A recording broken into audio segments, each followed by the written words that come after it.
하나님 말씀 보겠습니다. 에베소서 5장 15절입니다. 그런즉 너희가 어떻게 행할지를 자세히 주의하여 지혜 없는 자같이 하지 말고 오직 지혜 있는 자같이 하여 세월을 아끼라. 때가 악하니라. 그러므로 어리석은 자가 되지 말고 오직 주의 뜻이 무엇인가 이해하라. 술 취하지 말라. 이는 방탕한 것이니 오직 성령으로 충만함을 받으라. 아멘. 우리가 그동안 그 하나님의 뜻을 위해 그리고 하나님의 뜻을 따라 사는 삶에 대해서 몇 개월 동안 시리즈로 살펴보았습니다. 지난주까지 마쳤는데 오늘은 그와도 연결되기도 합니다. 또한 이 시점에서 우리 포도나무 교회에게 주신 하나님의 말씀이라고 저는 확신하는데, 세월을 아끼자, 이 부분을 같이 살펴보려고 합니다. 사실 이 부분은요, 저 개인에게도 매우 중요한 메시지입니다. 사실 오늘 저는 저를 위해 설교하고 있습니다. 근데 저 자신만 해당되는 것 같으면 제가 개인적으로 큐티하면서 하나님 앞에서 묵상하고 회개할 것을 회개하고 주님의 은혜를 구하면 될 텐데, 왜 설교까지 하느냐 하면 이 시점에서 이 부분이 우리 포도나무 교회 대부분의 성도들에게도 매우 중요한 하나님의 메시지라고 확신하기 때문에 오늘 이 부분을 같이 나누기 원합니다. 하나님의 뜻을 따라 사는 삶을 위해서도 세월을 아끼는 부분이 매우 중요할 뿐 아니고요, 세월을 아끼는 것은 우리가 청지기로서의 삶을 살아가는 데 있어서도 매우 중요한 부분입니다. 그러니까 하나님께서 우리에게 맡겨주신 것 크게 네 가지가 있어요. 그게 뭐죠? 우리 생명, 시간, 재능, 물질, 돈. 이 네 가지가 하나님이 우리에게 맡겨주신 성스러운 위탁물이에요. 뭐가요? 생명, 시간, 재능, 물질. 그래서 우리는 하나님이 우리에게 맡겨주신 이 네 가지 성스러운 위탁물을 가지고 하나님의 나라와 복음의 확장을 위해 신실한 청지기로서 살아야 돼요. 그리고 그것을 가지고 하나님 앞에 설 때에 선악간에 심판받을 거예요. 그것을 성경은 달란트 비유 등을 통해서 명백하게 우리에게 말하고 있습니다. 그래서 그 중에 한 가지가 시간입니다. 그래서 우리가 시간을 가지고 선한 청지기로서의 삶을 잘 살려면 세월을 아끼는 것이 필수입니다. 오늘 그 부분을 살펴보려고 하는데, 말씀드린 대로 이 부분이 우리가 이 시점에서 매우 중요한 부분 같고요, 그 중에 그 삶을 살기 위해 술 취하지 말라 혹은 술 취하지 말자, 이 부분이 우리 모두에게 지금 매우 중요한 부분입니다. 오늘 그 부분을 나누려고 합니다. 자, 먼저 오늘 이 세월을 아끼자 이 부분을 살펴보기에 앞서서 이 본문이 나오는 성경의 문맥을 좀 살펴볼 필요가 있어요. 문맥을 살펴볼 필요가 있어요. 자, 우리는 우선 과거에 요한 1서를 쭉 살펴본 적이 있습니다. 그렇죠? 요한 1서를 통해서 참다운 성도에게 나타나는 혹은 반드시 나타날 구원의 열매들을 살펴보았어요. 그러니까 여러 가지가 있지만 그 대표적인 세 가지를 살펴보았는데, 그게 뭐였죠? 사랑하는 삶, 거룩한 삶, 순종하는 삶. 예. 대부분은 기억하고 계시네요. 세 가지가 뭐라고요?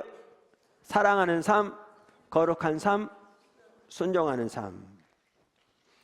물론 우리가 참다운 구원을 받는 사람이면 올바른 진리 위에 토대하는 삶을 살아야 되는 것을 반복적으로 말하고 있고요, 그 올바른 진리 위에 토대한 삶 가운데서 우리가 진정한 구원을 받았으면 반드시 나타날 열매로서 여러 가지를 말하고 있는데, 그 중에 핵심적인 세 가지를 반복적으로 말하는 것이 아까 말씀드린 그 부분이었어요. 특별히 요한 1서는 그 당시에 영지주의자들에 대항해서 참다운 구원의 확신과 구원의 열매에 대해서 증거하고 있는 성경이거든요. 영지주의자들은 자기들이 주장하는 어떤 영적인 지식을 가져야 구원 얻는다고 주장했고요. 그리고 구원을 받으면 어떻게 살든지 상관없다는 도덕 폐기론을 주장한 자들입니다. 오늘날 모 이단과 너무나 그 성격이 똑같습니다. 그래서 그러한 자들을 대항해서 사도 요한이 우리의 구원은 하나님, 한마디로 말하면 하나님과의 사귐인데, 하나님과 친밀한 교제인데, 하나님과의 올바른 사귐이 있으면 반드시 이러이러한 열매가 나타나야 한다 라고 말하고 있는 성경이 요한 1서입니다. 그러면서 하나님과의 사귐을 다른 말로 하나님을 아는 것이라고 말하는데, 그래서 요한 1서에 나오는, 더 나아가 성경에 나오는 하나님을 안다는 말은 단순히 하나님에 관해서 교리적인 지식을 말하는 게 아니라, 그 영지주의자들이 그렇게 주장한 거죠. 몇 가지 영적인 지식으로 아니라 하나님과의 인격적인 관계에 토대해서 하나님의 성품과 목적과 의도를 친밀하게 아는 것을 말한다라고 학자들이 얘기한다고 살펴봤습니다. 그러면서 이와 같이 하나님과 올바른 친밀한 사귐 가운데 있으면, 그렇게 진정으로 구원받은 사람이면 반드시 나타나야 할 열매로서 말씀드린 대로 사랑하는 삶, 거룩한 삶, 순종하는 삶 등을 반복적으로 강조하고 있습니다. 그런데 에베소서 5장에서 사도 바울이 정확하게 똑같은 것을 말합니다. 그러니까 요한 1서에서는 사도 요한이 참다운 구원을 받은 성도에게 나타나야 할 구원의 열매로서 이 부분을 말하고 있는데, 사도 바울은 에베소 5장 1절에서 하나님의 사랑을 받은 자로서 하나님을 닮는 삶을 살라고 말하면서 이 부분을 얘기합니다. 이 부분이 동일한 내용을 말합니다. 그만큼 이러한 내용들이 우리 신앙의 가장 핵심적인 부분들인 걸 볼 수 있습니다. 그래서 에베소 5장 1절을 보십시오. 그러므로 사랑을 받은 자녀같이, 우리가 하나님의 사랑을 받아 하나님의 자녀가 되었습니다. 그래서 천지를 창조하신 우리 하나님을 아바, 아버지라고 부르게 하셨습니다. 이건 어마어마한 친밀한 교제를 의미합니다. 그러면서 그 자녀같이 이제 너희는 하나님을 본받는 자가 되라, 이렇게 말하고 있습니다. 그러면서 이 에베소 5장에서는 그 첫 번째로 뭘 말하는가? 사랑하는 삶을 말합니다. 사랑하는 삶을. 5장 2절. 그리스도께서 너희를 사랑하신 것 같이 너희도 사랑 가운데서 행하라. 그는 우리를 위하여 자신을 버리사 향기로운 제물과 희생제물로 하나님께 드리셨느니라. 그러니까 이 구절을 보아도 하나님이 우리를 먼저 사랑하셨으니 이제 우리도 서로 사랑하라. 그러면서 우리의 사랑의 모델과 본보기 혹은 기준을 동일하게 예수님의 사랑으로 제시하고 있습니다. 사도 요한은 요한 1서에서 이것을 이렇게 표현합니다. 여러 구절에 나오지만 그 대표적인 한 구절이 요한 1서 4장 10절과 11절입니다. 우리 포도나무 지체들은 제가 말할 때 성경 구절을 부지런히 찾죠. 제가 기다리지 못합니다. 시간이 많지 않기 때문에. 그러면 사랑은 여기 있으니 우리가 하나님을 사랑한 것이 아니요 하나님이 우리를 사랑하사 우리 죄를 속하기 위하여 화목제물로 그 아들을 보내셨습니다. 사랑하는 자들아, 하나님이 이같이 우리를 사랑하셨은즉 우리도 서로 사랑하는 것이 마땅하도다, 이렇게 말합니다. 사실 사도 바울은 아까 오늘 이 5장 2절에서 이제 하나님을 본받는 삶을 말하면서 가장 먼저 하나님의 사랑을 받은 자로 사랑하라고 그랬잖아요. 그러면서 이것을 사도 바울은 갈라디아서 5장 6절에서 이렇게 표현합니다. 갈라디아서 5장 6절에서는 이렇게 표현합니다. 그리스도 예수 안에서는 할례나 무할례가 효력이 없대. 이건 뭘 말하는지 아시죠? 우리가 수없이 많이 살펴봤으니까. 그 당시에 예수를 믿는 믿음의 추가로 할례를 받아야 진정한 하나님의 자녀가 된다는 율법주의적 유대주의적인 거짓 복음을 전한 자들에 대한 내용인 거죠. 제가 오늘 그 부분을 살필 필요도 없고 시간도 없습니다. 자, 그러면서 이와 같이 외부적인 모양과 어떤 종교적인 의식이 핵심이 아니다, 우리 신앙에서. 그러면서 우리의 신앙을 한마디로 뭐라고 요약하느냐, 이거는요 우리의 신앙을 한마디로 요약한 겁니다. 사도 바울이 그리스도 예수 안에서는 할례나 무할례가 효력이 없되 사랑으로서 역사하는 믿음뿐이니라. 그러니까 우리의 신앙은 믿음이잖아요. 예수를 믿는 것, 신앙이라는 말 자체가 믿음을 의미하잖아요. 그래서 우리 신앙의 핵심은 믿음인데, 이 믿음은 뭘 통해 나타나야 되느냐? 사랑을 통해 나타나야 한다는 거죠. 여러분, 이 갈라디아서 5장 6절이요, 이게 성화를 위한 핵심적인 구절이기도 합니다. 웨슬리를 통한 하나님의 놀라운 부흥이 영국에 임했잖아요. 그리고 그 부흥이 그 당시 영국을 구원했거든요. 제가 가끔 나눕니다마는 그 하나님의 부흥이 오기 전에 영국 상황을 보면 정말 심각했거든요. 오늘 한국 교회의 상황보다 비교도 안 될 만큼 심각했습니다. 그래서 웨슬리 등을 통한 이러한 각성운동이 없었다면 영국에서도 프랑스와 같은 유혈혁명이 일어나서 역사가 100년 후퇴했을 것인데, 그것에서 영국을 구한 것이 바로 그 각성운동이라고 역사가들이 말하거든요. 근데 하나님의 부흥이 역사있는데요, 하나님의 부흥임에서 성령의 역사있는데, 웨슬리만 하더라도 가장 중요하게 여겼던 구절이 어느 구절인 줄 아십니까? 이 구절이었습니다. 이 구절. 그래서 예수 안에서는 할례나 무할례가 효력이 없으되 사랑으로서 역사하는 믿음뿐이니라. 이 구절의 토대에서 수많은 사회 개혁이 나왔고요, 성령께서 함께 하시되 그토록 심각한 영국을 구원해냈습니다. 하나님께서 그들을 통해. 사실 이런 성화의 부분에 대해서는 제가 앞으로 기회 있으면 좀 더 자세히 살펴보겠다고 말씀을 드렸습니다. 그렇게 하려고 합니다. 이와 같이 하나님의 자녀로서 하나님을 본받는 삶으로 표현하든지, 아니면 우리의 구원은 한마디로 하나님과의 사귐인데, 그 하나님과의 사귐을 진정으로 갖는 참다운 구원을 받은 성도에게 반드시 나타날 열매로서의 말하는 것인지 상관없이 가장 핵심적인 한 가지는 사랑하는 삶입니다. 우리의 신앙 전체가 사랑으로 역사하는 믿음입니다. 사실 이 부분을 더 배워야 합니다. 자, 그런데 우리가 요한일서에 보면 이렇게 사랑하는 삶의 열매를 말할 뿐만 아니라 또 하나 말하는 열매가 뭐였죠 아까? 거룩한 삶입니다.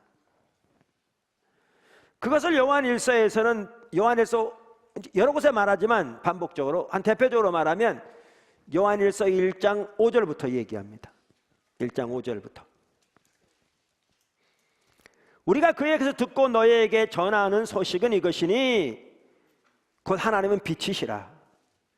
그에게는 어둠이 조금도 없으시다는 것이니라. 만일 우리가 하나님과 사귐이 있다고 하고 어둠에 행하면 거짓말을 하고 진리를 행하지 아니함이거니와, 이렇게 말합니다. 요한일서는 구원의 열매로 사실 거룩한 삶을 가장 먼저 언급합니다. 여기 보면.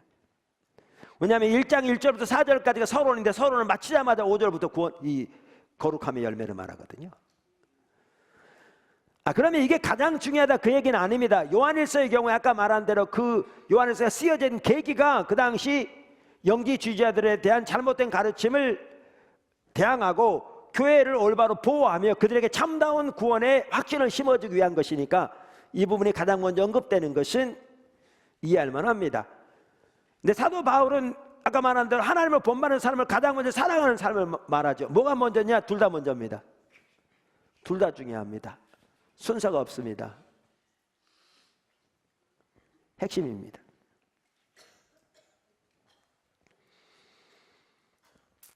물론 여기에 어둠에 행하면 이 말이니까 진정으로 구원받는 사람이 그럼 한 번도 죄를 짓지 않는다는 말이냐? 그 말이 아니라고요. 바로 다음 절에 읽어보아도 우리가 죄 없다 하면 거짓말하는 자라고 말하고 있고, 이어서 우리가 만약 우리 죄를 자백하면 저는 미쁘시고 의로우사 우리 죄를 사하시면 모든 불의에서 우리를 깨끗게 하신다고 말씀하고 있기 때문에 그 말은 아니라 그 말이죠.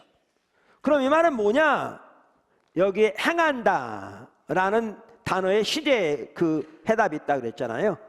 이 말은 삶의 패턴과 삶의 자세가 지속적으로 어둠 가운데 있는 삶이면 그 사람은 진정으로 구원받은 사람이 아니다, 그 뜻이라고요. 자, 이렇게 구원의 열매 중에 핵심으로서 거룩한 삶을 말하고 있는데, 사도 바울도 에베소 5장에서 이제 하나님을 닮는 삶을 말하면서 동일한 내용을 말합니다. 그래서 아까 5장 2절에서 사랑하는 사람에 대해 말하고 난 다음에 곧바로 3절부터 사도 바울은 이렇게 얘기합니다. 에베소 5장 3절 제가 읽겠습니다. 음행과 온갖 더러운 것과 탐욕은 너희 중에서 그 이름조차도 부르지 말라. 이는 성도에게 마땅한 바니라.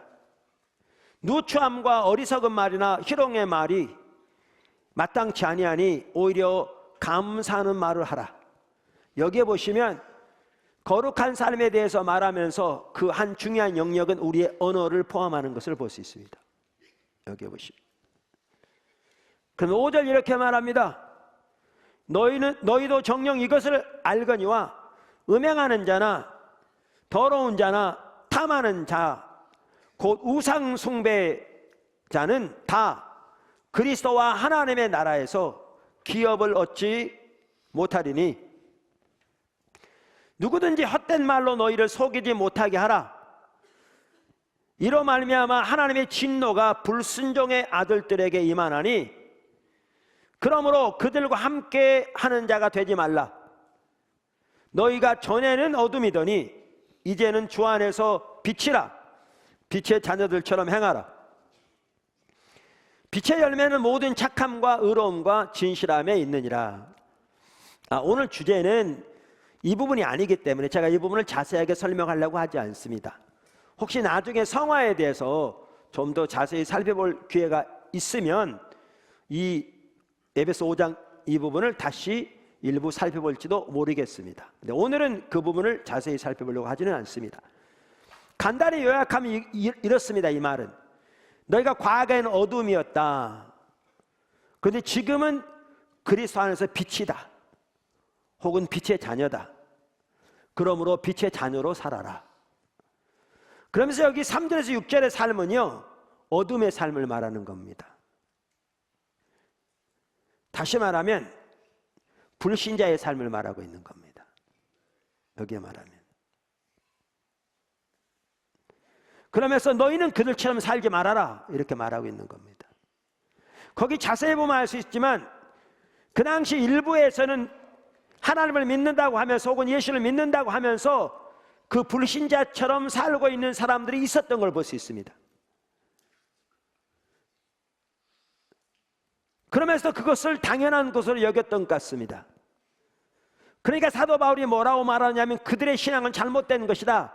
그건 가짜 신앙이다. 그들과 함께하지 말아라. 그들로부터 돌이키라. 그들과 상대하지 말아라. 이렇게 말하고 있습니다. 사도 바울이 말할 때 그들과 함께하지 말라, 그들과 상종하지 말라 이렇게 쓴 말은요, 불신자들 대상으로 한 말이 아닙니다. 그의 서신서를 보면 불신자를 말한다면 세상을 떠나야 할 것이라. 천재가 다 불신자인데. 그러면서 예수를 믿으면서도 그러한 삶을 사람들에게 돌이키라 그 말입니다. 여기도 그런 내용을 볼 수 있습니다. 그러면서 그 삶은 하나님의 진노가 임하는 삶이고 하나님 나라의 기업을 받지 못하는 삶이다 라고 말하는 겁니다.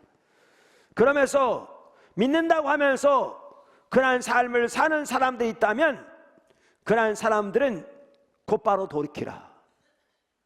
그러니까 너희들은 그 삶에서 곧바로 돌이켜야 한다 이렇게 말합니다. 제가 이 구절 그냥 넘어가면 좋은데 혹시 궁금해하실 분들이 계실 것 같아서, 그러면 예수를 믿으면서 여기에 나와 이런 죄를 짓는 사람은 어떡하냐? 그럼 하나님의 나라를 전혀 기업으로 못 받는 거냐? 이 구절의 초점은, 포커스는 그게 아닙니다. 이 구절의 포커스는 뭡니까? 불신자들의 삶을 언급하고 있습니다. 그것 하나님의 진노가 임하는 사람이고, 그리고 하나님의 기업을 받지 못하는 사람입니다. 너희는 더 이상 거기에 속해 있지 않다. 거기서 나왔다. 너희는 어둠이었다가 지금은 빛이 되었으니 저들처럼 살면 안 된다. 이 말을 하고 있는 겁니다. 근데 이제 질문은 그거죠. 빛이 되었는데 이 사람은 사는 사람도 어떡하냐 그 말이죠. 여기에 포커스는 그게 아님에도 불구하고, 아까 요한일서에 나온 것처럼 지속적인 삶의 패턴과 자세가 어두움이라면 진정한 의미의 구원을 받지 못한 사람이겠지요. 구원은 받았을지라도 이러한 삶을 살고 있다면 돌이키기 전까지는 하나님 나라의 진정한 생명과 역사가 이 땅에 사는 동안에도 그들의 삶 속에 함께하지 않겠죠. 성경은 강력하게 거기서 돌이키라고 강조하고 있죠. 강조하고 있죠. 자, 이렇게 말하면서 오늘 본문이 시작됩니다. 여기까지 오면서. 그러면서 오늘 본문에 보면 이제 15절부터 나오는데 뭐로부터 시작하냐면 그런즉 이렇게 시작합니다. 자, 그러면서 본문에 세월을 아끼라고 나오는데 그런즉 이렇게 시작하므로 한편으로는 위와 연결되어 있습니다. 그러니까 세월을 아끼는 것이 거룩한 삶을 위해서도 매우 중요한 부분인 걸 볼 수 있습니다. 연결되어 있습니다. 동시에 이게 지금 새로운 단락이 시작됩니다. 그렇게 함으로써 하나님의 자녀로서 하나님을 본받는 사람이 되라고 말하면서 한 핵심이 사랑하는 사람이고 또 다른 핵심이 거룩한 삶인데, 이제 그와 아울러 중요한 한 가지를 지금 뭐를 제시하고 있는가? 세월을 아끼는 부분을 제시하고 있습니다. 자, 이런 맥락에서 이제 오늘 우리가 살펴보고자 하는 이 세월을 아끼자라는 부분을 같이 살펴보려고 합니다. 아멘. 첫째, 세월을 아껴야 합니다. 세월을 아껴야 합니다.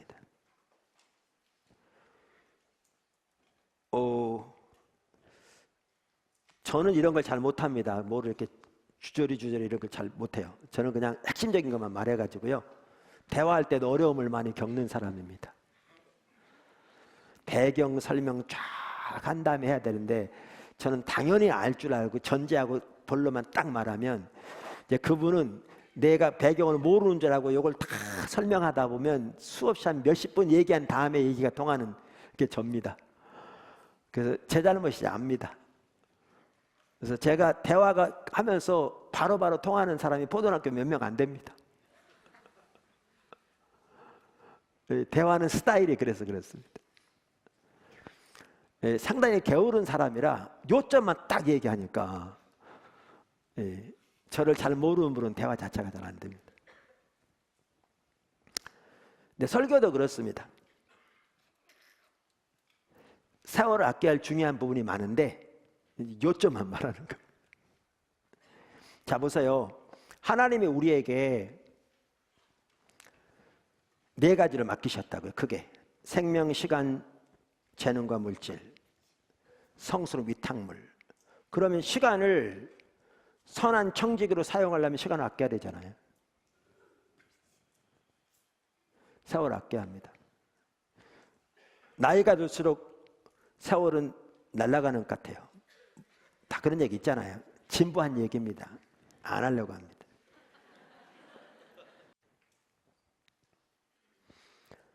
근데 성경은 이 부분을 강력하게 말하고 있는 거 아십니까? 15절 보십시오. 그런즉 너희가 어떻게 행할지를 자세히 주의하라. 그렇게 말합니다. 자세히 주의하라. 이 말을 영어 NIV 성경은 be very careful 이렇게 말합니다. 매우 조심하라 이렇게 말하죠. 그러니까 자세히 주의하거나 매우 조심하지 않으면 이 말은 세월을 아낄 수 없다는 겁니다. 시간을 못 아낀다는 거예요. 특별히 여기에 보시면요, 그러면서 뭐라고 그러냐면 지혜 없는 자가 차지 말고 지혜 있는 자가 차라 이렇게 말합니다. 이 얘기는 지금 뭐냐면 아까 제가 그 전에 얘기를 들었잖아요. 쭉 얘기를 배경을. 그러면서 거기에 계속 대조하고 있는 걸 볼 수 있어요. 어떻게 대조해요? 아까 암흑, 빛, 그렇죠? 자, 여기 지금 뭐라고 대조하고 있어요? 암흑에 해당하는 게 뭐예요? 지혜롭지 못한. 그 다음 빛에 해당하는 게 뭐예요? 지혜 있는. 이건 아까 이건 지혜 없는. 이거를 다음 절에는 어리석은, 바보짓인 이렇게 표현해요. 영어로 foolish 이렇게 표현해요. 그럼 이렇습니다. 이걸 쭉 연결하면 무슨 얘기냐면요, 세월을 아끼는 것이 지혜 있는 것이고 그게 빛에 계속한 삶이라면 세월을 아끼지 못하는 것이 지혜 없는 삶이고 그것이 바보짓이며 그것이 어둠의 일이라는 겁니다. 여러분, 세월을 아끼는 게요, 윤리적인 면이 있습니다. 그게 어둠에 속한 일이라는 겁니다. 이 대조되는 걸 보면 이게 심각합니다. 아까 제가 뭐라고 말씀드렸냐면 이 설교 저한테 한다고 그랬잖아요. 단순히 여러분에게 해당되는 것만 아니라 그 말이에요. 하나님께 저에게 맡겨주신 네 가지가 있어요. 여러분에게 맡겨주신 네 가지가 있듯이 생명, 시간, 재능, 물질. 원래 설교 자리는 목회자의 자기 자신의 얘기하는 데가 아닙니다. 말씀 전하는 데죠. 근데 이 말씀이 단순히 여러분에게 해당되는 게 아니고 저에게도 해당된다는 것을 나누게 한 건데, 저는 개인적으로 이 네 가지 중에 예를 들면 생명, 하나님의 영광을 살고 하나님께 제 삶을 드렸고 그래서 헌신하고, 부족함은 좀 많을지 모르지만 제가 다른 데 눈 돌리지 않고 오직 그 하나님 부르심의 삶을 드려왔고, 그러니까 그렇게 제가 살아온 것 같아요. 또 물질, 제가 제 삶에서 쌓아놓은 것도 없고 하나님께서 오직 하나님의 영광에서 살라고 그래서 살아왔고, 무소유로 살으라고 해서 그렇게 살아왔고, 그러니까 뭐 어느 정도 한 것 같아요. 그 다음에 재능이 뭐가 있는지 모르지만 그것을 위해서 이 하나님의 영광을 위해서 살아왔으니까, 그러니까 우리의 생명도 하나님이 주신 것이니까 우리의 몸을 잘 돌보는 게 매우 중요합니다. 자기만 위한다는 게 아니고요, 하나님의 영광을 위해서 자기 몸을 잘 돌보는 것도 신앙의 매우 중요한 요소입니다. 물론 감기 들린 목사가 할 설교는 아닙니다만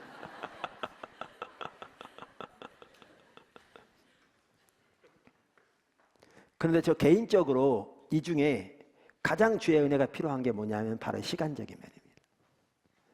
특별히 짜투리 시간.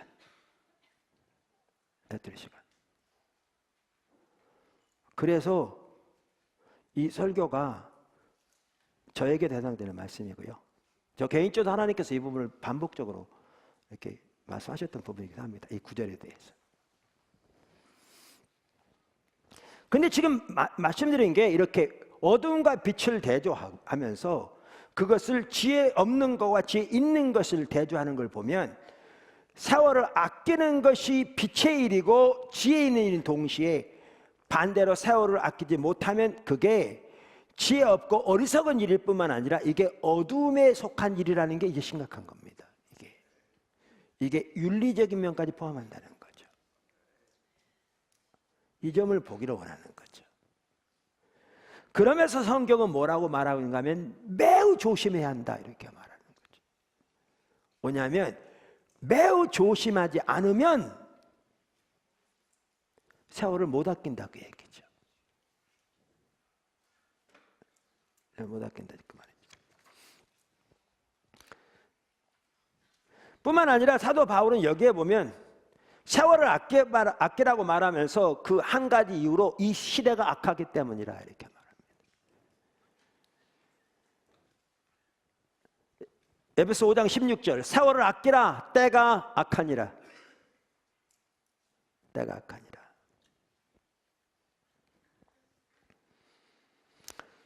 여러분, 하나님의 나라가 이 현재의 악한 세대 속으로 침투해 왔습니다. 여러분 살펴봤죠? 그렇죠? 우리는 사탄이 왕으로 다스리는 이 현재의 악한 세대 속에서 구원을 받아 하나님의 나라의 백성이 되었습니다. 이 부분은 제가 설명할 시간이 없습니다. 그래서 우리가 살고 있는 이 세대는 이 현재의 악한 세대입니다. 사탄이 왕입니다. 그리고 그 악은 주님이 오실 때가 가까울수록 더욱더 흥왕할 겁니다. 요한계시록을 보면 주님이 오실 날이 가까울수록 그때까지 악은 악대로 성행하고요, 동시에 하나님의 영광은 영광대로 교회에 더 강하게 임할 겁니다. 이게 양분될 겁니다. 여러분, 이 시대만 보십시오. 제가 아까 언급한 것처럼 저는 이 시대의 5가지 적, 오적을 이렇게 표현합니다. 어떤 사람들은 자기의 정치적인 어떤 상황에 따라 누구를 적이라 누구를 적이라 그럴 텐데 그런 거 말고요. 이 시대의 오적, 음란, 사술, 세속주의, 탐심, 돈사랑, 거짓신앙체계, 심각한 적들입니다. 여러분, 세계가 지금 우리나라만 어떻게 돌아가는 거 아시죠? 요즘 대학 캠퍼스 젊은이들 가지고 있는 사고, 삶의 방식, 그들의 삶의 이해, 상상을 초월합니다.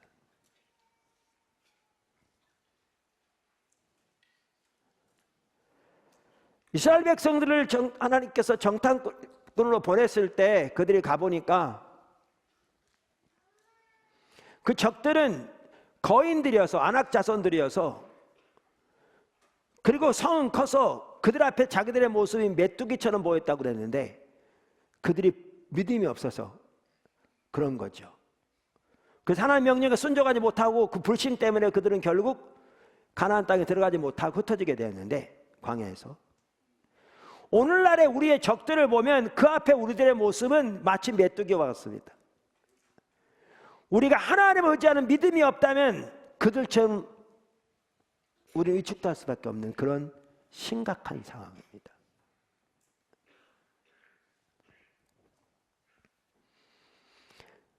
그래서 이 세대에는 음란과 사슬과 세속주의와 탐심의 적들이 그토록 왕성히 활동하는, 그런데 교회 내에는 동시에 거짓 신앙체계가 너무나 가득한, 율법적인 기복적인 인본주의가 가득한. 근데 이 적들은요, 오늘날만 있었던 게 아닙니다. 2000년 전에도 1000년 전에도 있었습니다. 근데 이것들은 주님이 오실 때까지 있을 것이고 갈수록 더 강해질 겁니다. 아까 말씀드린 대로. 그렇기 때문에 성경은 뭐라고 말하느냐, 세월을 아끼라 그 말입니다. 왜? 이 상황에서 세월을 아끼지 않으면 우리도 모르는 사이에 우리의 영적인 눈이 어두워지고 그 적들의 영향력 안에 휩쓸릴 것이기 때문에 그렇습니다. 그러면 세월을 잃게 됩니다. 세월을 잃게 됩니다. 그럴 때 우리는 정신을 바짝 차리고 세월을 아껴야 합니다. 말씀드린 대로 그렇지 않으면 이 세대 속으로 휩쓸리고 맙니다. 그러면 우리는 우리의 본부를 잃습니다. 우리의 소명을 잃습니다. 우리의 비전을 잃을 수 있습니다. 우리 영적인 눈이 어두워집니다. 우리는 하나님의 뜻을 분별할 수 없게 됩니다. 심지어 우리의 기름 부음을 잃어버릴 수 있습니다. 그리고 하나님의 그 놀라운 승리, 하나님 나라의 그 놀라운 승리와 생명을 놓칠 수 있습니다. 그래서 성경은 그토록 강력하게 세월을 아낄 것을 강하게 명령하고 있습니다. 세월을 아껴야 합니다. 아멘. 두 번째, 세월을 아낀다는 말의 의미. 그러면 돈을 아끼는 것은 돈 함부로 안 쓰고 은행에다 저축하면 되는데, 저축해놨다가 하나님의 귀한 일이 생겼을 때 물론 자기의 필요를 위해서 사용하죠. 뿐만 아니라 하나님의 귀한 일을 위해서 생겼을 때 헌금을 많이 하거나, 예를 들면 새물교 기도학교 헌금 많이 하십시오. 근데 어떻게 시간을 아끼느냐고요. 지나간 시간을 멈출 수도 없고, 그렇다고 시간 보관하는 무슨 함이 있어서 거기다 시간을 이렇게 보관할 수도 없고.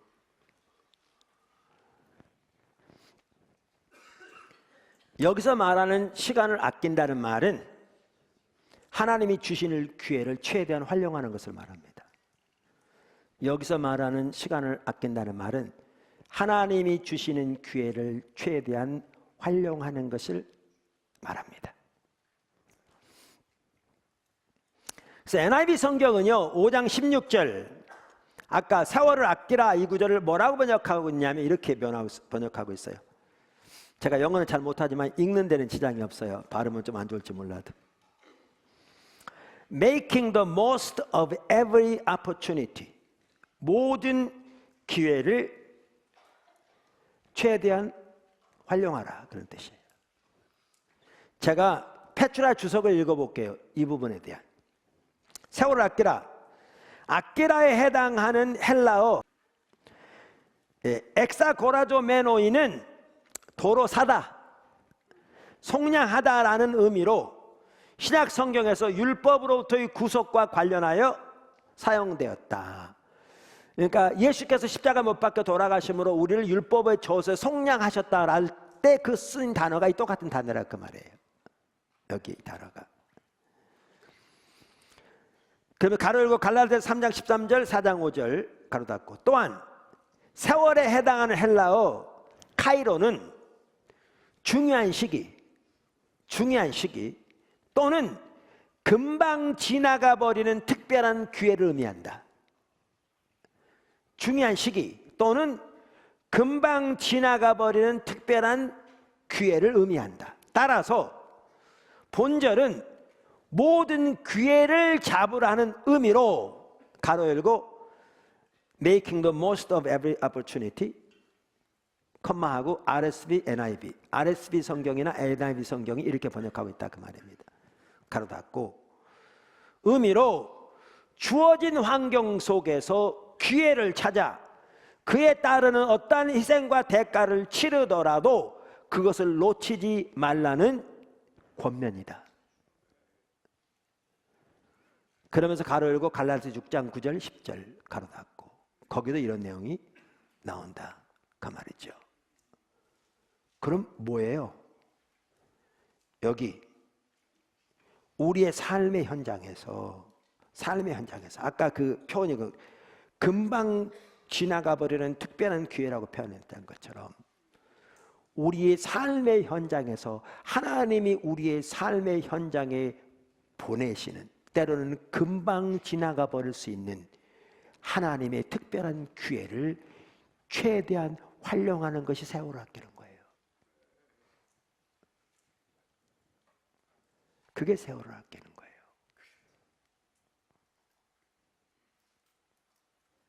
반대로 우리 삶에 하나님이 보내시는 특별한 기회들을 우리가 전혀 분별하지 못하고 그 뜻이 이루어지도록, 아까 그 페트라 주석의 학자도 말한 것처럼 어떠한 희생과 대가를 치르더라도 그걸 놓치지 말아야 한다고 그랬는데, 그 뜻이 이루어지도록 거기에 동참하지 못하면 그게 세월을 잃어버리는 거예요. 세월을 낭비하는 것이죠. 허비하는 것이죠. 그래서 세월을 아낀다는 말의 의미는 이처럼 하나님이 우리 삶에 보내시는 기회를 최대한 활용하는 것입니다. 우리가 이미 살펴본 대로 하나님의 뜻을 따라 하나님의 뜻을 위해 사는 삶이 최선의 삶입니다. 우리가 석 달 동안 살펴본 것처럼 세 번째, 세월을 아끼기 위해 중요한 요소들. 세월을 아끼기 위해 중요한 요소들. 오늘 본문에 보면 세월을 아끼라고 말하면서 세월을 아끼기 위해 우리가 해야 할 몇 가지 중요한 요소들을 나열하고 있습니다. 그 중에 하나가 뭐냐? 작은 첫 번째, 하나님의 뜻을 이해해야 합니다. 그래서 3장 17절에 이렇게 말하죠. 에베소서 오늘 본문. 그러므로 어리석은 자가 되지 말고, 보십시오, 세월을 아끼지 못하면 어리석은 자가 된다고요. 되지 말고 오직 주의 뜻이 무엇인지 이해하라. 그러니까 아까 금방 살펴본 것처럼 세월을 아낀다는 말의 의미가 뭔가를 이해하면, 그러면 세월을 아끼기 위해서 주의 뜻이 무엇인지 이해하는 것이 얼마나 중요한가를 알 수 있어요. 서로 연결되어 있거든요. 그러니까 오늘 성경이 한편으로는 하나님의 뜻을 위해 사는 삶의 연장선상에서도 살펴볼 수 있는 매우 중요한 부분이라 그 뜻이죠. 그 뜻이죠.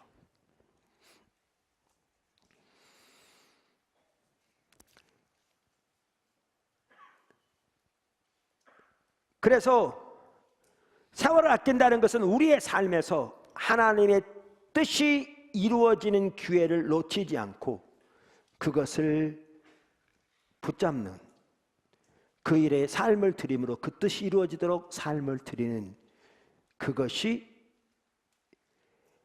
하나님의, 그러니까 세월을 아끼는 것이고, 그것이 우리가 살아야 할 최선의 삶이고 가장 복된 삶입니다. 그리고 이제 그렇게 말한다면, 이걸 아까 대조인데, 이렇게 못하는 것이 어리석은 삶이요, 이렇게 못하는 것이 지혜 없는 삶이고, 심지어 이렇게 못하는 것이 어둠에 속한 삶입니다.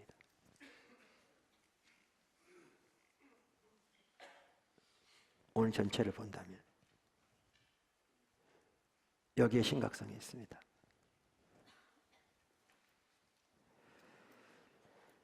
사실 오늘 본문에 보면요, 제가 이렇게 아까 그 배경을 설명하면서 거룩한 삶까지 살펴봤잖아요. 그러면 그 본문 나오기 전에 사도 바울이 거룩한 삶을 좀 더 얘기합니다.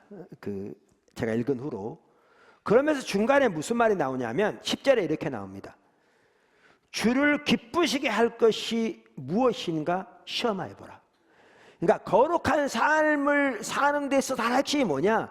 하나님을 기쁘시게 하는 삶이 뭔지를 아는 겁니다. 거룩한 삶을 위해서도. 거기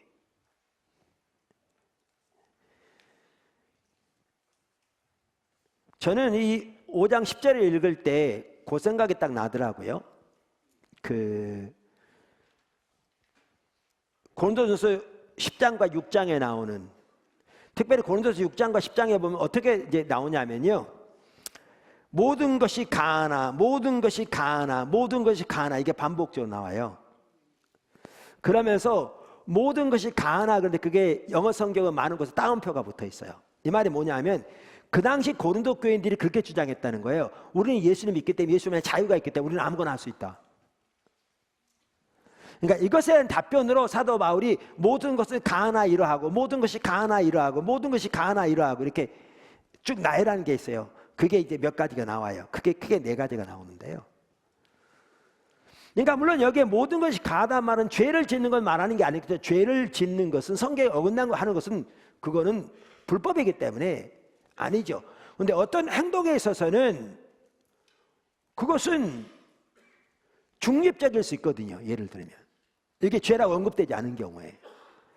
그런데 우리가 그것을 해야 되는지 말아야 되는지, 한 예를 들면요, 초대교회 당시에는 뭐가 심각한 문제였냐면 고기 먹는 게 심각한 문제였습니다.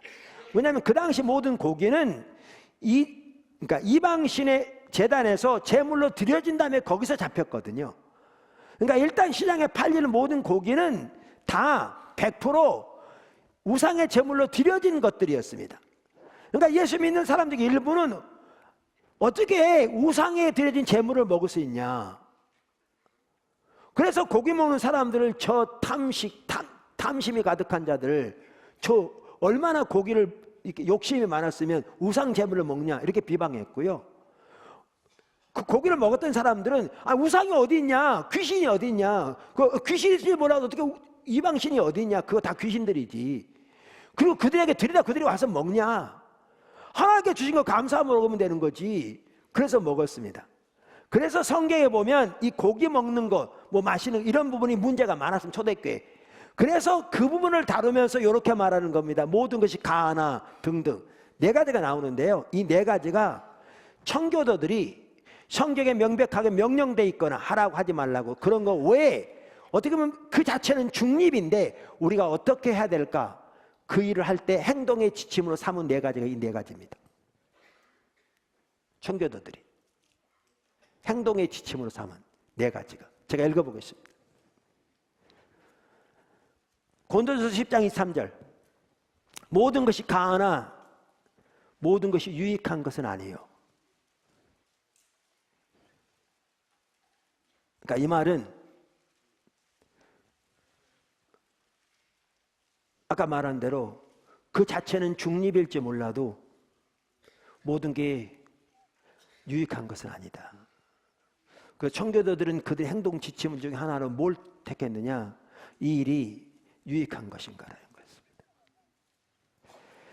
특별히 유익하되 바로 다음 절에 24절에 나온 것처럼 누구든지 자기의 유익을 구하지 않고 남의 유익을 구하라.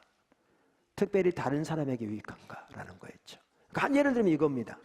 아까 고기 문제 나왔을 때 사도 바울은 하나님께 주신 것이니까 감사함으로 먹으면 된다 이렇게 말했습니다. 근데 문제는 자기는 자유롭게 감사함으로 먹는데 다른 사람들이 자기를 보고 저 양반 사도인데 어떻게 우상제물을 먹냐, 그래가지고 시험을 들 뿐만 아니라 우상제물을 먹어도 되는구나 라고 마음대로 우상숭배에 참여한다면 죄짓게 만드는 거잖아요. 그러면 그 사람을 위해서 자기는 기꺼이 고기 안 먹겠다. 이제 이게 그거예요. 자기의 유익을 구하지 말고 다른 사람의 유익을 구하라. 그러니까 모든 것이 가할지 모르지만 그것이 유익하냐라는 겁니다. 유익하냐. 둘째, 모든 것이 가하나 모든 것이 덕을 세우는 것은 아니에요. 덕을 세운다는 말은 건물을 세워가듯이 우리를 그리스도 안에 세우는 것을 말합니다. 그 다음에 고린도서 6장 12절에 또 한 가지가 있습니다. 모든 것이 내게 가하나 다 유익한 것이 아니요. 금방 말씀드린 같은 내용이고요.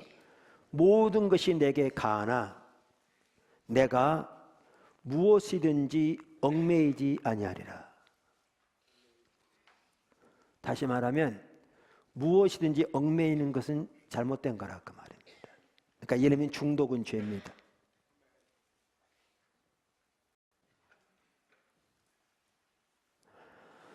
그 AA라고 있거든요. 알코홀릭 어나니머스. 이게 알코올 중독자를 치유하는 기관입니다. 기독교 가치관에서 세워진 겁니다. 거기 저 들어가 보지 않았습니다만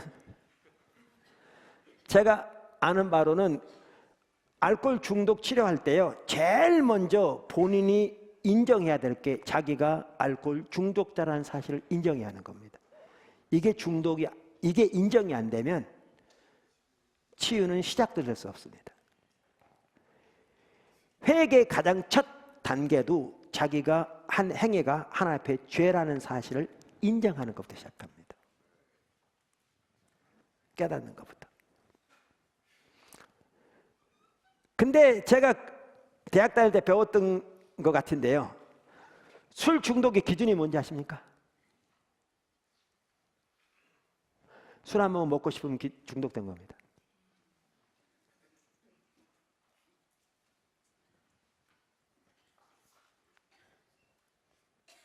다시 말할까요? 술 중독의 기준이 뭔지 아십니까? 술 한 모금 먹고 싶으면 중독된 겁니다. 술 안 먹으면 이제 손이 떨리고 머리가 허옇게 되고 생각이 집중이 안 된다. 이건 심각하게 중독된 겁니다. 음식은 우리 몸에 필요합니다. 그러나 음식이 중독되면 죄입니다.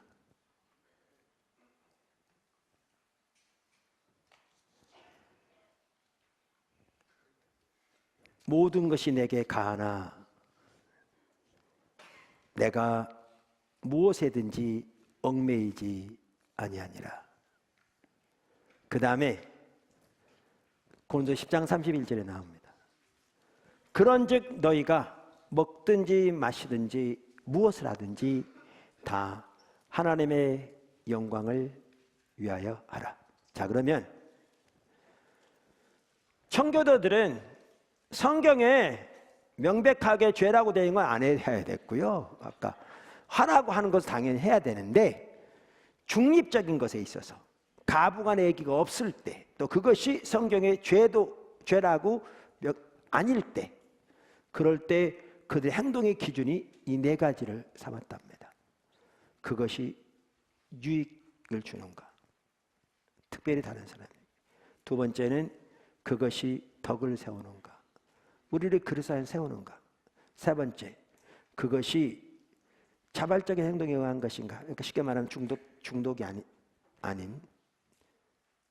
네 번째, 그것이 하나님의 영광을 위한 것인가.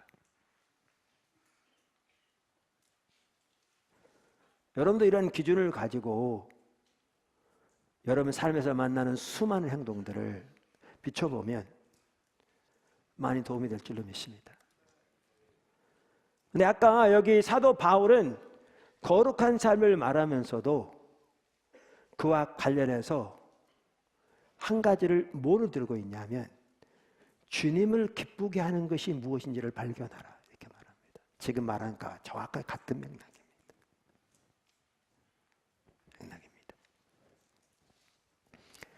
그래서 세월을 아끼기 위해서 한 가지 중요한 요소가 뭐냐?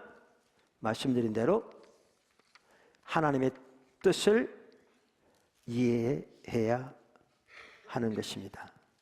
자, 작은 두 번째, 술 취하지 말아야 합니다. 그러니까 오늘 나누고자 하는 핵심 중에 하나가 바로 이 부분입니다. 술 취하지 말자 우리라는 겁니다. 그러니까 세월을 아끼라고 말하면서 에베소 5장 18절에 뭐라고 말하냐면 술 취하지 말라, 이는 방탕한 것이니, 이렇게 말합니다. 여기 우리말에는 이는 방탕한 것이니 그랬는데, 그것은 NIV 성경은 술 취하지 말라 그러면서 그것은 방탕으로 인도하니, 이렇게 번역되어 있습니다.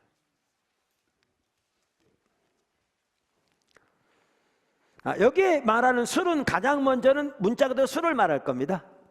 마시는 술, 뭐 막걸리, 소주, 뭐 맥주, 양주 등 술. 술 취하지 말라고 말하면 술 취하는 것은 방탕에 이르는 것입니다. 방탕은 어둠의 일입니다. 아까 말씀드렸잖아요. 어둠의 일이고요. 방탕에 이르게 되면 아까 말한 영적인 분별을 가려옵니다. 이 현재 악한, 여러분 이 지금 세대는 그 많은 적들 중에 대표적인 것만 하다 오적이라고 제가 표현하는데 어마어마한 원수들이 활동하고 있는 이 상황입니다. 우리가 매우 조심하지 않으면 그 영향력 안에 금방 들어가게 됩니다. 방탕에 이르게 된다. 어둠에 이르게 된다. 그러면 어떻게 되는데요? 영적인 눈이 어두워집니다. 분별력이 어두워져요. 빨리 지나가 버릴 수 있는 기회가 보이지가 않아요. 하나님의 비전이 보이지가 않아요. 하나님의 비전에 대한 이것이 흐려져요. 흐려져요. 그러면 우리 삶 속에 하나님이 보내신 기회를 포착할 수 없어요. 그러면 그 기회들을 반복적으로 놓쳐요. 그게 세월을 잃어버리는 거예요. 그게 세월을 잃어버리는 거예요. 그게 어리석은 것이고, 그게 지혜 없는 것이고, 그게 어둠의 일이에요. 그게 불신자의 삶이라고요.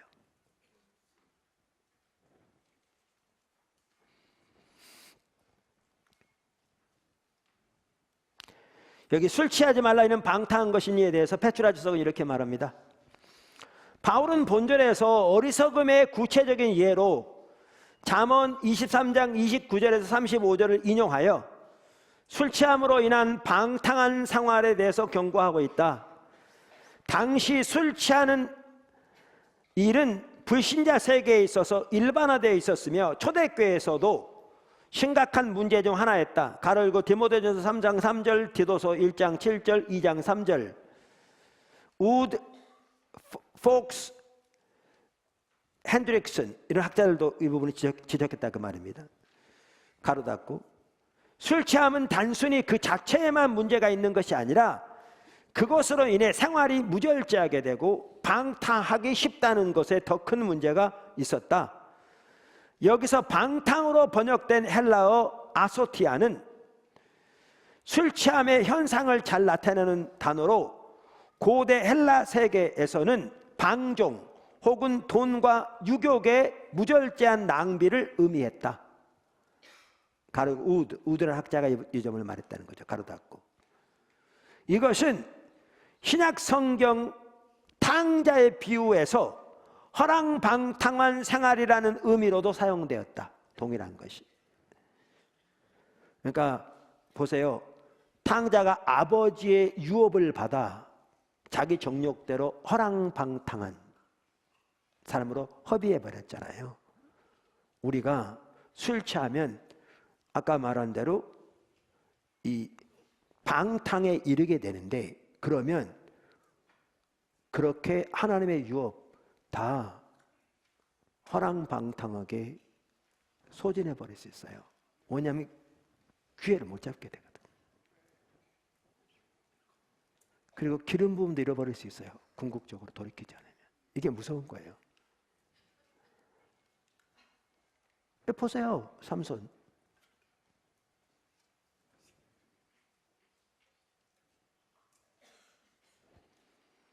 이건 개인뿐만 아니라 교회도 그래요. 단체도. 그래서 우리가 이 부분을 오늘 더 살펴보는 거죠.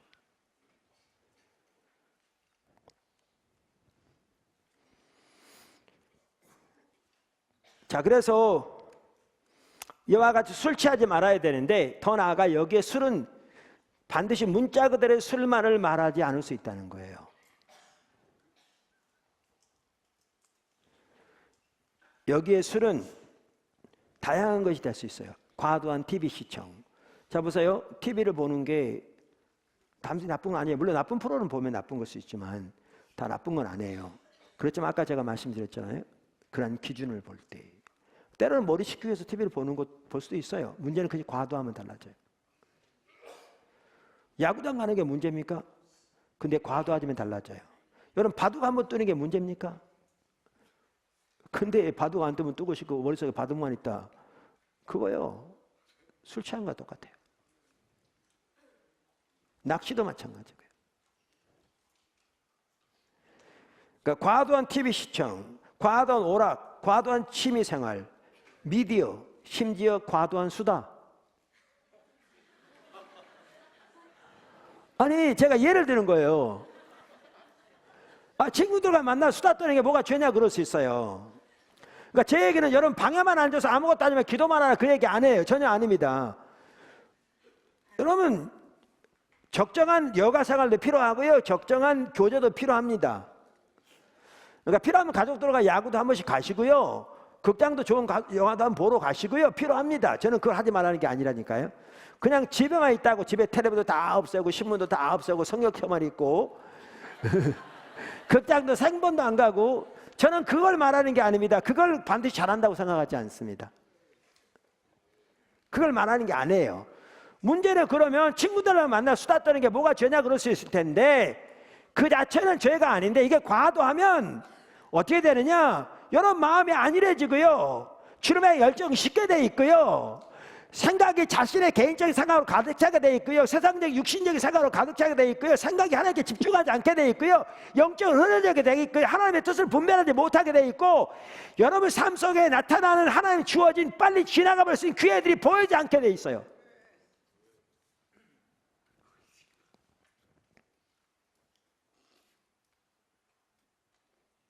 그래서 죄예요. 다른 거와 마찬가지로.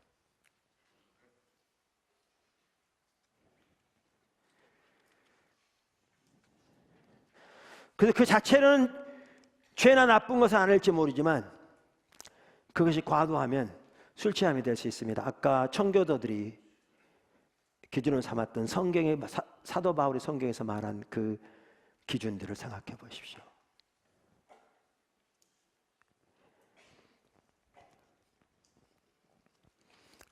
술 취하지 말아야 되는데 아까 말씀드린 대로 이 심각성이 영적인 지혜를, 영적인 분별력을 어둡게 한다는 데 있습니다. 영적인 눈을 어둡게 한다는 데 있습니다.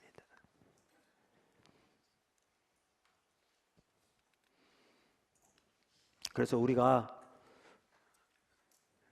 술 취하는 것을 이렇게 중단할 수 있기를 바랍니다. 그 술은 반드시 술 먹는 뿐만 아니고. 근데 이게 있습니다. 이 중에 우리 중에 단 한 사람도 난 한 번, 죄송합니다. 말 다시 하겠습니다. 우리 중에 대부분은 나는 여기에 속해 있지 않다. 전혀 문제 없다. 그렇게 말할 수 없을 겁니다. 혹시 몇 분이라도 나는 이 방문에 전혀 문제 없어. 그런 분이 계시다면 하나님 특별한 은혜를 주신 겁니다. 여러분에게.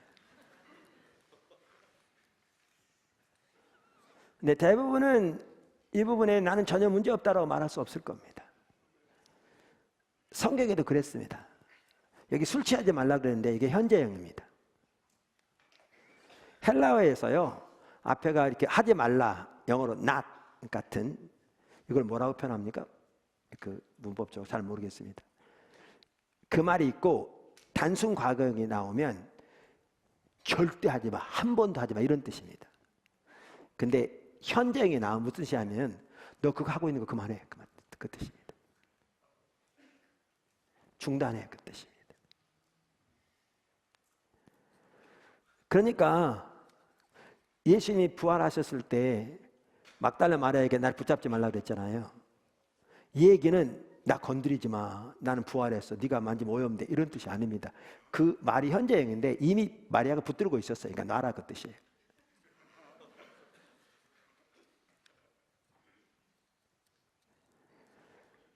그러니까 이걸 보면 그 당시에도 적지 않은 사람들이 술 취하고 있었어요. 그러니까 사도 바울이 더 이상 그렇게 하지 마. 하나님이 바울을 통해서 세월을 아껴야 돼. 안 그러면 어둠에 속해. 그들은 하나님의 진노가 머무는 삶이야. 불신자들은.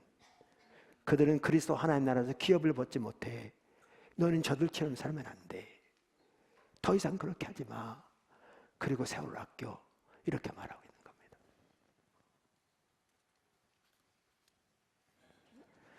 그래서 우리가 우리 자신의 삶에 있는 술 취함이 뭔가를 하나님 앞에 돌아보고 그것을 우리 세월을 아끼기 위해 우리 삶 속에 수시로 하나님이 보내실 그 기회를 붙잡기 위해 그것을 내려놓을 수 있기를 주님으로 축원합니다. 세 번째,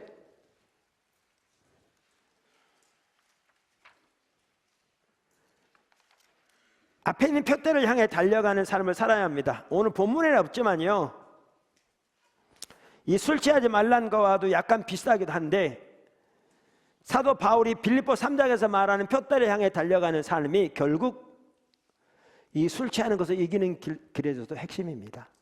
뿐만 아니라 그렇게 표대를 향해 달려가기 위해서도 술 취하지 말아야 되고요. 빌립보 3장 7절부터 읽겠습니다. 그러나 무엇이든지 내게 유익하던 것을 내가 그리스도를 위하여 다 해로 여길 뿐더러 또한 모든 것을 해로 여김은 내 주 그리스도 예수를 아는 지식이 가장 고상하기 때문이라. 내가 그를 위하여 모든 것을 잃어버리고 배설물로 여기면 그리스도를 얻고 그 안에서 발견되려 함이니 내가 가진 의는 율법에서 난 것이 아니요 오직 그리스도를 믿음으로 말미암은 것이니 곧 믿음으로 하나님께로부터 난 의라.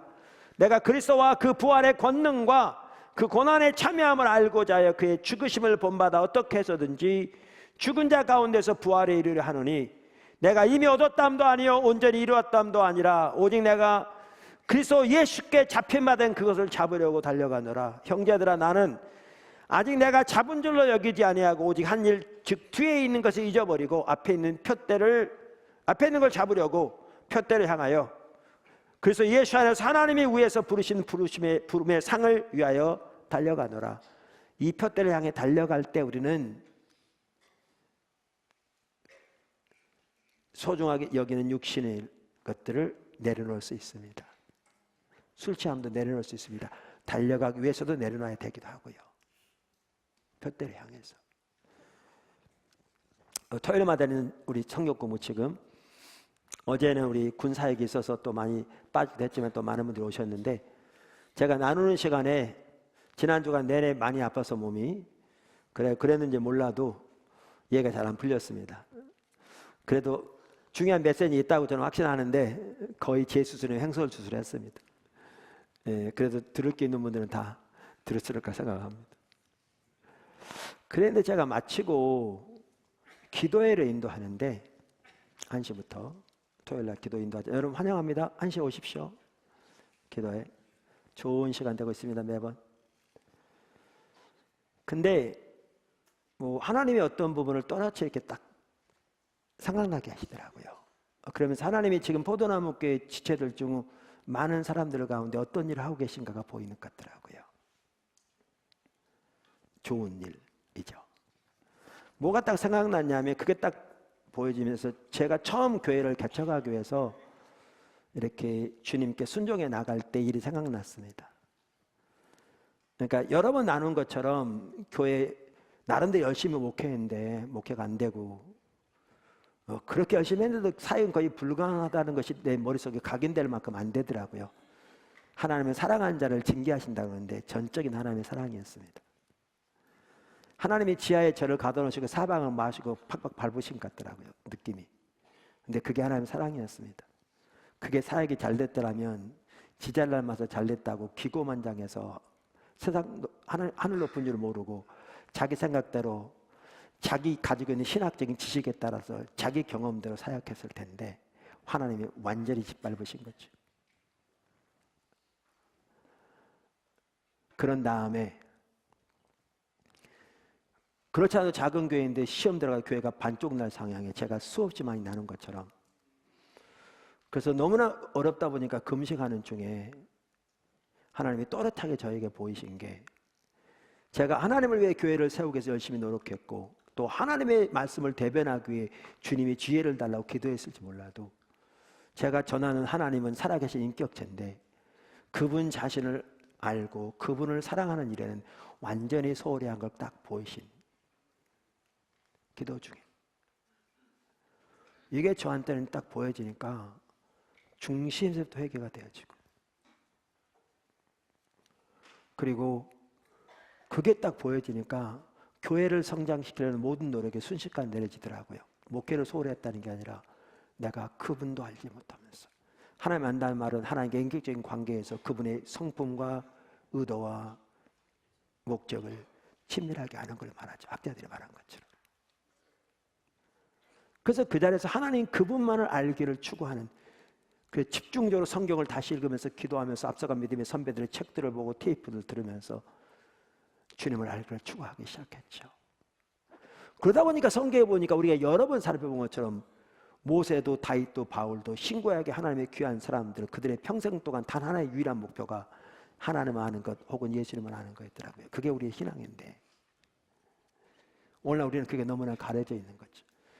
이렇게 집중적으로 주님을 알기를 추구했더니 주님이 여러 가지 사건들을 통해서 주님의 뜻과 의중과 목적을 그러니까 다시 말하면 저의 사역을 위한 하나님의 비전을 조지 바나의 이 말에 의하면 보이셨는데 그 하나가 회복인 거죠. 교회의 회복. 오늘날의 교회가 하나님의 의도하신 교회의 모습에서 너무나 멀리 떠나 있는 거죠. 총체적으로 우리의 예배, 우리의 사역, 신앙에 대한 이해 오늘날 정말 몇 가지 종교적인 의식만 하면 그 신앙생활 한 줄로 알고 그리고 그거 하면 복 줄 줄로 생각하는 정말 성경에 말하는 신앙에서는 너무나 멀리 떠나 있는 뿐만 아니라 메시지마저도 예수님이 명령하신 대로 모든 믿는 사람들을 예수님의 제자들처럼 제자 삼으라는 거였는데 그런 개념조차 사라진 한 사람이라도 더 교회에 오게 하기 위해서 온갖 인본적인 메시지가 절대로 적지 않은 이러한 시기 뿐만 아니라 우리가 사역을 하는 방법이나 성도나 또는 교회 중직자들이나 심지어 목회자들의 삶에서 우리가 살아가는 삶의 방식이 너무나 인본적인 게 가득한,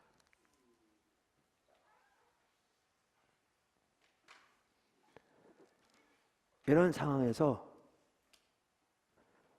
하나님의 교회를 회복시키고 계신 것을 보이시고 그 일이 되어지려면 우리의 복음에서부터 철저하게 십자가 복음에 세워져서 하나님 중적인 신앙으로 세워져야 할 것을 보여가면서 인도하시는 거예요. 근데 이게 어려운 거죠.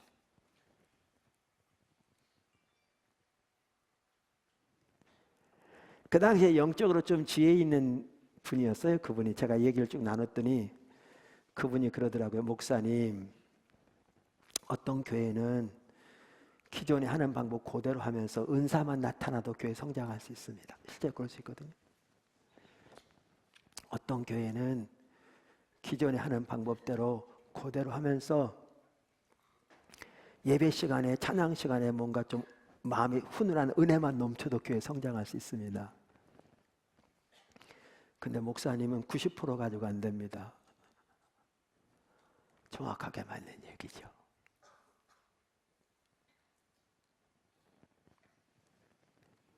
기존에 하는 거에다 한두 가지만 더해도 교회는 성장할 수 있는 반면에 그렇게 주님의 부르심을 따라가려면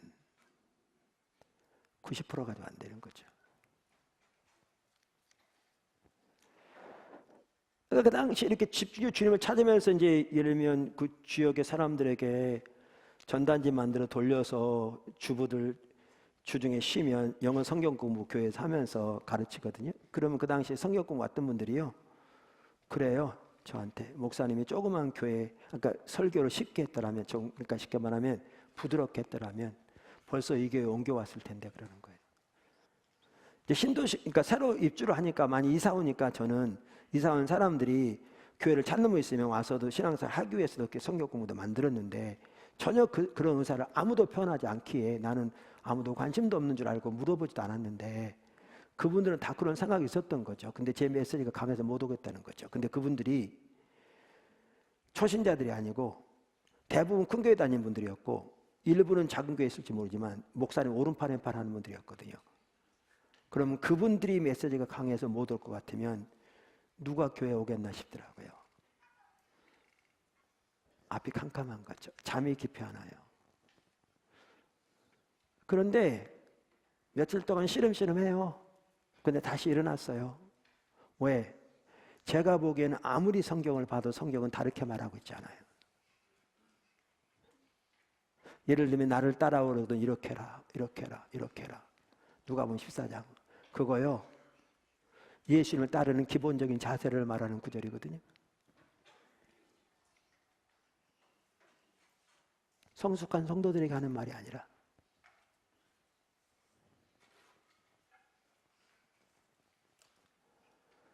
그래서 일어나면서 하나님께 이렇게 말했어요. 속으로 투정 부렸죠. 그래, 결국 주님이 오셔야 돼. 주님이 오시지 않으면 세워질 수 없어요. 근데 그렇다고 주님이 언제 어떻게 오실지 어떻게 알아? 그런데 그때 제 느낌이 딱 그런 느낌이었어요. 물 위로 걷는 것 같았어요. 옛날로 돌아갈 수는 없어. 몰랐으면 모르는데 그저 교회만 숫자를 성장시키기 위해서 인본적인 수단과 방법으로 하는 것을 더 이상 제가 할 수는 없고, 그러니까 다른 교회들이 다 그렇게 한다 그 얘기는 전혀 아닙니다. 제 얘기는 원래 우리의 너무나 이렇게 옳지 못한 우리 가운데 어떤 행태들을 말하는 거죠. 그게 갈 수는 없고, 문제는 가만히 있자니 죽도 밥도 안 되는 거죠. 빠지는 거죠. 그러니까 앞으로 갈 수밖에 없어요. 하나님의 말씀이 분명하니까. 선택의 여지가 없는 거죠. 그래서 징징거리면서 갔어요. 한 발짝 뗄 때마다 어떻게 해요, 어떻게 해요, 어떻게 해요. 교회가 세워질지 전혀 보이지 않는 거죠. 결국 주님이 오셔야 돼 라고 말은 하지만 언제 어떻게 오실지 모르는 거죠. 이렇게 교회가 세워질지도 모르는 거예요.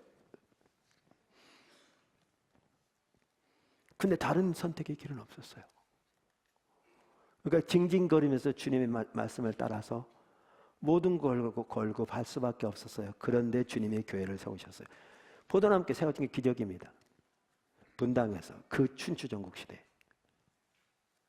온갖 수단과 방법이 판을 쳤던 너무나 적지 않은 곳에서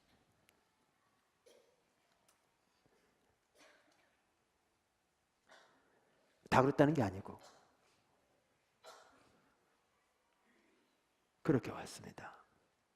근데 제 그 얘기하려고 그런 게 아니고요. 지금 하나님이 포도나무께 지체를 중에 많은 사람들을 철저하게 십자가 복음에 하나님과 동행하는 삶으로 세워가고 계십니다.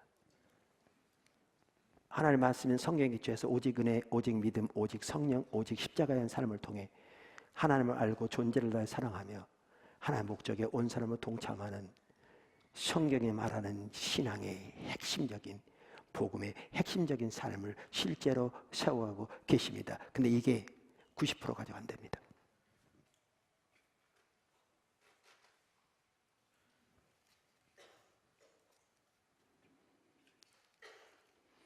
어떤 곳에서는 우리 교회에서 제가 보기엔 잘 따라오지도 않은 것 같이 그런 분들이 다른 교회 가면 정말 사역자 대우받기도 합니다. 진짜로.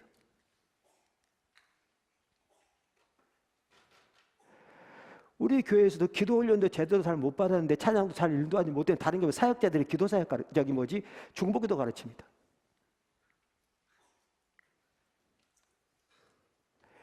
한두 가지만 잘하면 될 줄 아는데 그렇게 실제로 주님과 동행하는 삶을 살면서 열매 맺는 삶을 살려면 90% 가지고 안 됩니다. 그러니까 성도들이 힘듭니다. 적지 않은 성도들이. 지금 왜? 하나님이 그들을 세워가고 계시니까. 이때 어떤 성도들은 교회를 떠납니다.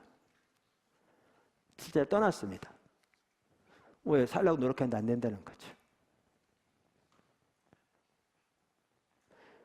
여러분, 제가 말한 그 하나님과 동행하는 삶이 한두 번 노력했다고 팍 될 것 같습니까?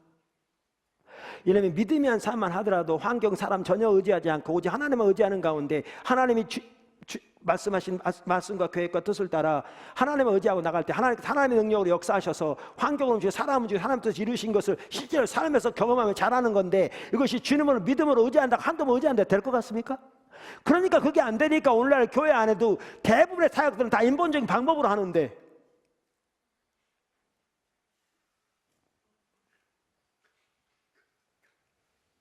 직책에 상관없이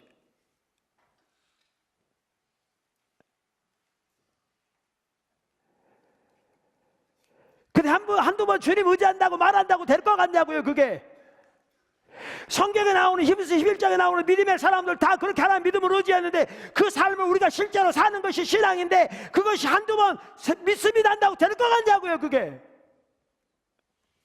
그러니까 안 되는 거죠. 그러니까 적지 않은 사람들이 시도했는데 안 된다고 떠납니다. 제가 물 위로 걸었을 때 느낌하고 똑같은데 저는요 그때 왜 못 떠났냐면 떠날 수가 없었습니다. 더 이상 그리 가는 것은 선택의 여지가 아니었습니다. 옳지 않은 게 보였으니까.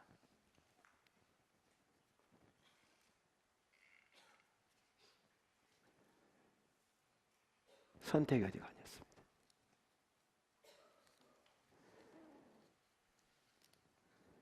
그리로 돌아갈 수는 없었습니다.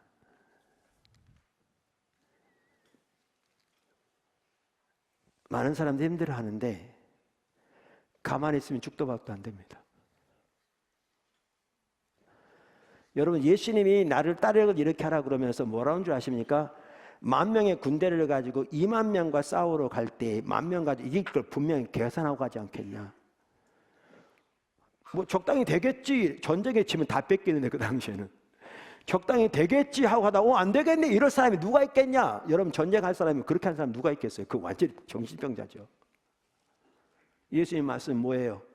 너희가 나를 따라오면 대가 분명히 계산하고 와.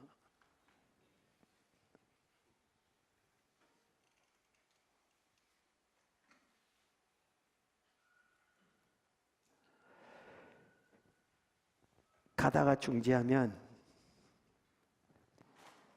죽도 밥도 안 돼요. 그래서 힘들어하는 분들을 알아요. 지금 해야 할 일은 한 가지밖에 없어요. 하나님의 말씀이 그러하니 선택의 여지가 없기에 이대로 가면 될지 안 될지가 보여지도 않았어요, 저에게. 근데 말씀이 그러하기 때문에 선택의 여지가 없었어요. 그러니까 칭칭 울며 주님을 찾는 거예요. 칭칭 울며 주님의 도움을 구하는 거예요. 제가 징징 운단 말이요, 문자 그대로 맞는 말이었어요. 겉으로는 안 울었을지 몰라도요, 맨날 징징 울었어요, 하나님 앞에.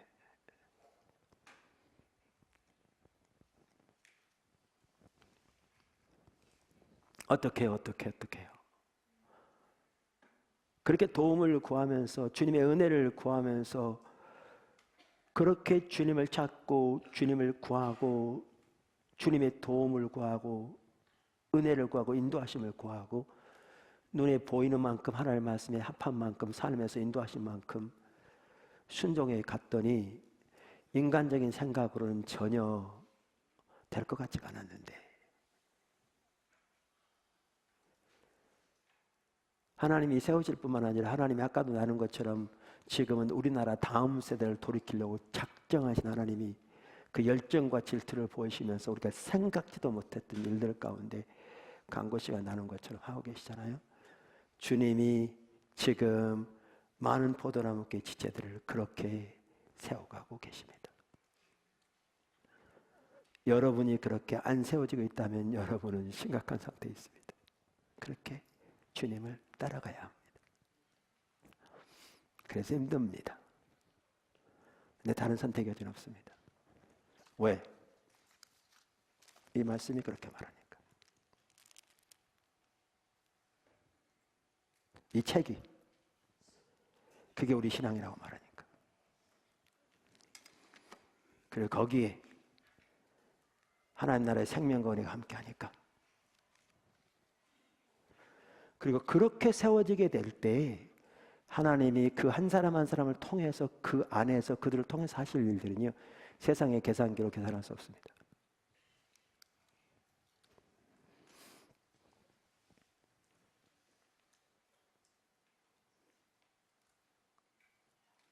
이렇게 가기 위해서 세월을 아껴야 돼요. 그게 우리에게 필요한 일이라니 지금. 사도 바울처럼. 그리고 이렇게 가는 것이 세월을 아끼는 핵심적인 수단이게 돼요.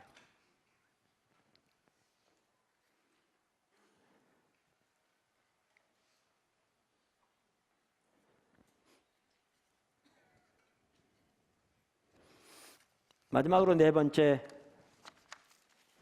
성령의 충만함을 받아야 합니다. 세월을 아끼라고 말하면서 오늘 성경에 보면 술 취하지 말고 대신에 성령의 충만함을 받으라 이렇게 명령합니다. 여기에 성령의 충만함을 받으라는 단어는 헬라어로 현재형입니다. 현재형은 지속적인 행동을 말합니다. 시간적으로는 현재적인 시간을 말하고요. 그래서 이 말은 지속적으로 성령의 충만함을 추구하라 그 뜻입니다.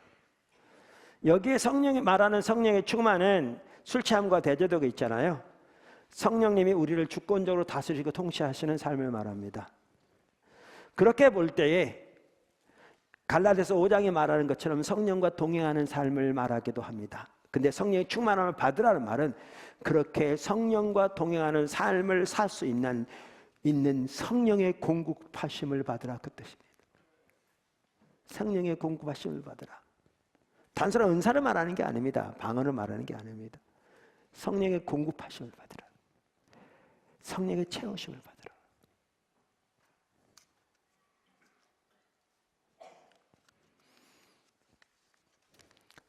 그렇게 우리가 세 번째 말한 것처럼 그렇게 주님의 길에 철저하게 우리가 십자가 복음 성경 공부 이렇게 하면서 이렇게 많은 분들이 따라가면서 더 그런 일을 하는 것 같아요. 그래서 어떤 성도들이 힘들어해요. 알아요. 그 힘든 것이 저에게도 느껴져요.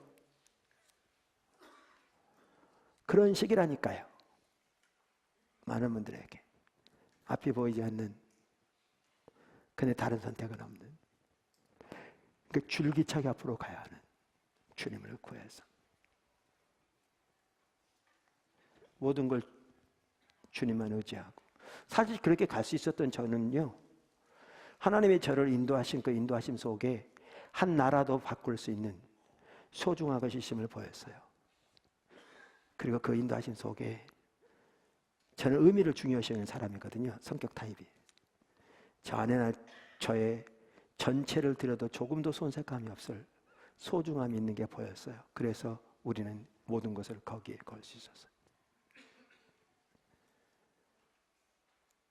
우리 복음의 십자가 복음의 능력, 예수 그리스도의 십자가 복음의 능력, 복음의 삶, 그 속에 여러분의 전체를 걸어도 손색감이 없어 소중함이 있어요. 한 나라도 바꿀 수 있는 강력한 능력이 있어요.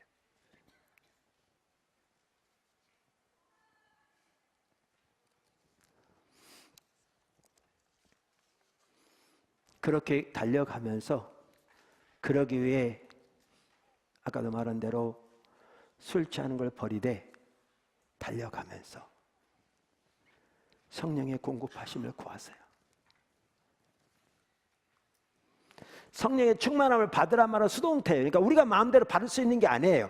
내가 집어넣을 수 있는 게 아니고 성령이 오셔 나를 채우셔야 가능해요. 그러니까 수동태로 되어 있어요. 안 그러면 능동태로 될 텐데. 그런데 명령문이 됐다는 거, 우리가 할 일이 있다는 거예요. 명령, 그냥 이렇게 받는다는 말은 가만히 있어도 받을 것 같은 명령문이 아니죠. 받으라고 우리에게 명령했다는 거, 우리가 할 수 있다는 거예요. 이 말은 뭐냐 하면 성령의 공급하심을 지속적으로 추구하고 구하고 사모하라 그 말이에요. 하나님께. 그렇게 따라가면서 어떨 땐 독서를 통해서, 어떨 때는 앞서간 믿음의 선배들의 테이프를 들으면서도 말씀 속에 충만하게 거하는 것이 성령 충만의 중요한 요소예요. 우리 지체 중에 한 명이 저한테 문자를 보냈더라고요. 한국에 있을 때 한편으로는 그렇게 예배 참석하고 그랬는데 덜 느꼈는데 외국에 출장 가다 보니까 가서 제 설교를 듣다 보니까 왜 그렇게 설교가 잘 들리면서 하나님이 많이 말씀하시는데 내가 왜 한국에 있을 때 이렇게 못 알았는지 모르겠다고 저한테 감사하다고 문자를 보냈더라고요. 때로는 외국에 나가봐야